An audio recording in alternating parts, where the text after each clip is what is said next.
Joining us live in studio after a 1-week vacay up in the Big Apple, political analyst Stephen Lawson. How are you, my friend? Great to be here. Wait, we got to turn your mic on. There you go. Longoria is mad that he's got to cut the Christmas liners. How are you? It's because I was out. They're not on top of their game. How was New York, by the way? It was great. Very cold, but New York Christmas time. It's hard to beat. It's pretty special. Amazing. Well, thanks for coming in. I want to start with this. This is something that's been ongoing for quite some time, and because her and her lawyers have been fighting the subpoena, and that's Lieutenant Governor Burt Jones. Referring to Fonnie Willis. I thought I was done talking about Fonnie Willis for 2025, but apparently not. What exactly is going on right now? Yeah, she's apparently the gift that keeps on giving to Republicans in this state. As your listeners know, obviously this has been a years-long saga. With Fonnie Willis obviously opening that RICO investigation into President Donald Trump following the 2020 election and his allies. And then everything that happened there, right? I think we all know kind of what happened there. The case has fallen apart. She was obviously taken off of it. And then just recently, the state prosecuting attorneys council basically said, hey, this case is not going anywhere. Now what's happened is the state Senate is basically saying, hey, we want answers into how much money was spent on this case, how many manpowers, and what was the overall cost and decision-making behind this. And then secondary to that, how much backlog do we have in Fulton County because of these massive RICO trials that took place, not just with Donald Trump, but also with the Young Thug case. So there's lots of questions. Her lawyer in this hearing is former Democrat Governor Roy Barnes. Yeah, it's crazy. Who is sitting in a Senate committee. So the whole thing is just, again. So this is nothing to do with the Trump case. This is like an actuarial going back and being like, why was this brought? What was spent? Was everything proper? Were all procedures proper? Was the funding worth it? That kind of thing. Yeah, that's right. And look, there is also a massive political element to this. Obviously, there are a number of state senators who are running for higher office. This gives them an enormous platform to really talk to the primary voters in their party. So lots of intrigue. It's going to be very interesting to see what comes out of these hearings because she is under sworn testimony. And then subsequent to that, is there legislation next legislative session to prohibit this type of activity? Will anything come of this? I mean, or is this, we're going through the motions. We want to know what exactly occurred during the investigation. Obviously, we had the romance on the prosecution side. But at the end of the day, is Fonnie Willis liable to be held in contempt, or can she face any charges out of this? What's the end game? Yeah, I think the end game is slim on that front. But look, I think it all depends on what she says. Does she somehow perjure herself in this committee? Is there something she says that another judge or attorney or lawsuit could come of this? Obviously, we know the Trump administration, we can be fairly certain that they're tuning into this. But I think farther than that, I think what the General Assembly might look at is how are dollars being spent in our district attorney's office across the state? Are they going after criminals? Are they clearing the backlog? Are they being used for true due process? I think those are all questions legitimate that may be answered. Interesting. Stephen Lawson, political analyst, joining us live in studio on the Mark Arum Show. I don't know if you had a chance to read the Vanity Fair interview with Susie Wiles. For folks that haven't did it, this broke yesterday. 11 separate interviews over 11 months with this writer for Vanity Fair. Originally talking to Susie Wiles, the first ever female chief of staff for President Trump, hailed as one of the main reasons why President Trump was able to win re-election. A brilliant woman by all accounts. I didn't know she was the daughter of Pat Summerall, the famous football player and announcer, which is pretty spectacular. But apparently she was approached by this author from Vanity Fair to write a book. And then somewhere in the process, it transitioned to, hey, this is going to turn into a piece for Vanity Fair. And she said, okay.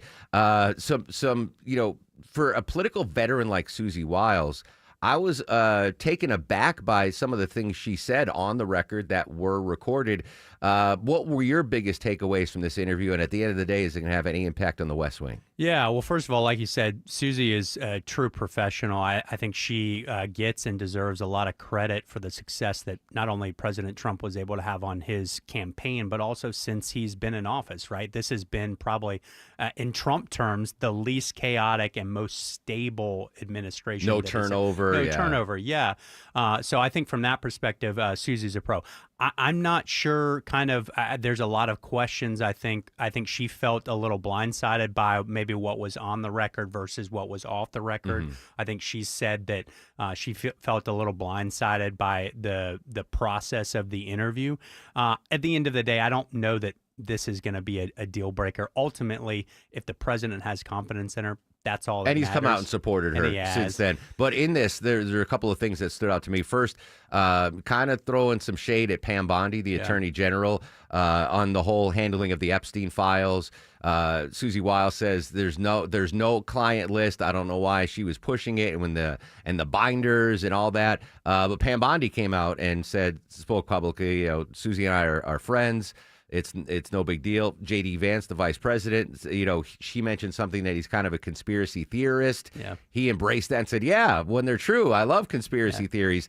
But I think what has grabbed the most headlines is what's going on in the Caribbean and Venezuela right now. And Susie Wiles saying, President Trump just wants Maduro out. Like anything else, narcotics, oil, whatever. He just wants regime change. That's what stood out to me the most. Yeah, no, absolutely. And it was funny reading the interview, nothing she said was really untrue, right? Like a lot of things you're like, yeah, that makes sense. I do think, we've talked about it on your show, I do think Pam Bondi mishandled the Epstein stuff. Some of the things that she said about Elon Musk, like, he's kind of a weird, wonky dude. Yeah, like that's all true, right? But yeah, central on the Venezuela stuff. I think what people probably miss in this Venezuela context is that that country is part of a larger geopolitical war. This is not just about Maduro, although he is a central figure. He is a demagogue. Bad dude. Bad dude, yeah. But he's also a puppet for Russia. Venezuela is one of the largest oil producers in the world. They have the biggest oil reserves in the world, which is crazy. They do. And so there is a lot of politics at play right now. I think, and Susie was totally right to point that out. So there's lots, I think, going on behind the scenes. This is very much a proxy war for a larger war relative to Russia and Ukraine and China in terms of the United States' world dominance. If this escalates militarily, does this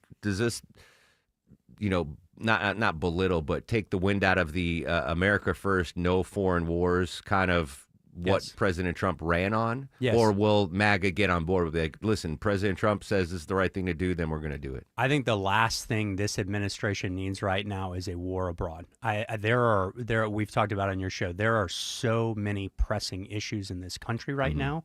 But forget Democrat, Republican. I mean, there are issues that are really impacting in terms of affordability, healthcare that we've talked about. I think the president's entire focus has to be on those domestic issues, or November 2026 is going to be a rough one for Republicans. I'm glad you brought that up. This is the last time you and I are going to speak this year, on the air anyway, because this is my last week of work. 2026 obviously is going to be a massive year leading up to the midterms. But final question for you, what can we expect under the Gold Dome this next legislative session in 2026? I think this is one of the most critical legislative sessions in Georgia in recent history. I think the General Assembly is going to have to go big and bold on this affordability issue. I think when you talk about property taxes, the Speaker of the House has been focused on that. The Lieutenant Governor has talked about income tax cuts. There's conversations about insurance reforms and costs. It's got to be everything, because right now I believe Republicans are looking down the barrel of a pretty ominous 2026, and they've got to go big and bold and give people a reason to come out and vote for them, or else I think the Democrats are in a really strong position. I lied. One more question. Governor Kemp, gloves coming off this last year while he's in the mansion? That's one of the biggest questions I think in 2026, and I'm sure we will get to talk about it a lot more. But what role does he play on his way out? Does he play kingmaker? Does he play the politician? Does he get in the weeds, or does he ride off into the sunset? That's going to be a really interesting storyline. Yeah, season 4 of Landman. 2026. Love it. Stephen, fantastic job this year. I look forward to leaning on your expertise heavily in 2026. Merry Christmas. Happy New Year, my friend. And on your way out, clarkschristmaskids.com if you want to donate. We're trying to get all those foster kids some gifts. I love it. Happy holidays to everybody. There you go. Stephen Lawson. Dentons.com, by the way.